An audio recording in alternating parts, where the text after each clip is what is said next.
Yang terhormat Bapak-bapak, Ibu-ibu, salam Pancasila.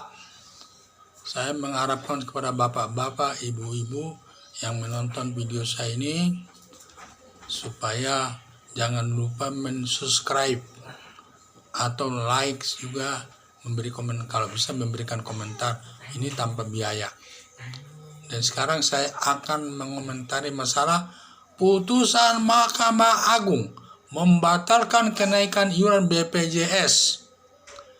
Jadi sekarang ini pemerintah tadinya mau naikkan BPJS dari 80.000 jadi 160.000, dari kelas 1 dari sekian-sekian ada.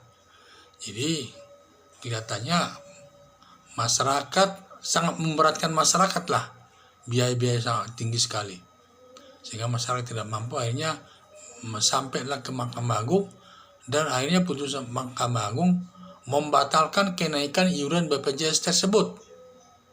Memang dibatalkannya kenaikan BPJS itu, iuran kenaikan BPJS itu sangat menyenangkan hati rakyat, karena rakyat merasa mampu membayarnya.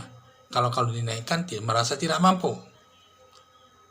Jadi kemampuan pemerintah tidak didukung. Yang jadi masalah sekarang, pemerintah tidak mampu, tidak mendukung. Jadi kemampuan pemerintah tidak mendukung kenaikan tersebut. Jadi yang jadi masalah ini, apakah pemerintah mampu dengan biaya yang sekarang, iuran BPJS sekarang ini yang tidak dinaikkan iurannya itu? Coba kita lihat ketidakmampuan pemerintah. Pemerintah sudah menyuntik dana menurut Menteri Keuangan 15 triliun. Dan itu pun masih ada kurang 13 triliun. Sehingga pemerintah kelihatannya tidak mampu. Kalau memang pemerintah tidak mampu, kenapa harus kita paksakan? Jadi kita lihatlah, pemerintah sekarang banyak masalah yang dihadapinya. Yang ditangani pemerintah negara sekarang kan masalah Jiwasraya, korupsinya 16 triliun. Masalah Asabri, jadi korupsinya juga cukup besar. Yang jadi masalah Asabri ini, dia harus membayar orang yang pensiun. Tidak boleh dia mengelak dari situ. Korupsinya boleh udah hilang, tapi kewajiban membayar ini iuran pensiun harus dibayar. Sehingga pemerintah banyak sekali kelihatannya masalahnya. Sampai Jiwasraya itu katanya menjual anak perusahaannya, yaitu salah satu swalayan besar. Nilainya katanya 3 triliun yang bisa mengurangi kebutuhan negara ini. Jadi kalau negara tidak mampu, ya bagaimana, ulang apa kita? Nanti berdampak ke yang lain. Jadi kalau saya, 13 triliun ini itu masih bermasalah dan sebagainya, kelihatannya negara tidak mampu. Lebih baik tetap kita pertahankan yang lama, yaitu dengan iuran BPJS yang lama, 80.000 kelas 1 dan seterusnya. Tetapi dikurangi biaya perawatan lain. Ibaratnya biaya jantung dikurangi, dan juga biaya penyakit yang khusus tertentu jangan dibiayai oleh negara. Jangan diambil dari BPJS. Lebih baik itu. Tetapi masih banyak penyakit lain yang dibiayai negara, tetapi mampu kita membayarnya. Kalau kita paksakan juga, negara tidak akan mampu.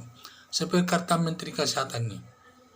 Jadi pemerintah di sini harus tegas bertindak. Perusahaan-perusahaan yang dikenakan BPJS itu supaya ditagih. Karena katanya ada 50% itu tidak menunggak. Dan ini harus ditagih. Bila perlu digunakan jalur hukum. Jangan hanya diminta-minta begitu saja. Dan juga diperketat pengawasan rumah sakit.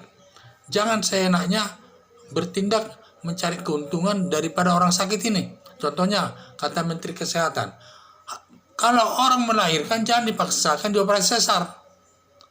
Karena operasi sesar ini biayanya besar. Karena itu nanti dibiayakan ke BPJS. Akhirnya bertumpuklah anggaran BPJS ini untuk menutupi kebutuhan itu. Nah, disinilah perannya daripada masyarakat ke rumah sakit, benar-benar jangan lagi benar-benar dia melayani masyarakat ini sesuai kemampuan BPJS. Jangan ditambah-tambah lagi penyakit yang lain, ini semua ditempatkan ke BPJS. Akhirnya BPJS tidak mampu membayar. Apapun alasannya tidak mampu karena negara kita belum negara maju. Seperti negara Finlandia. Negara Finlandia itu negara termakmur katanya. Semua orang berobat gratis, apapun sakitnya gratis.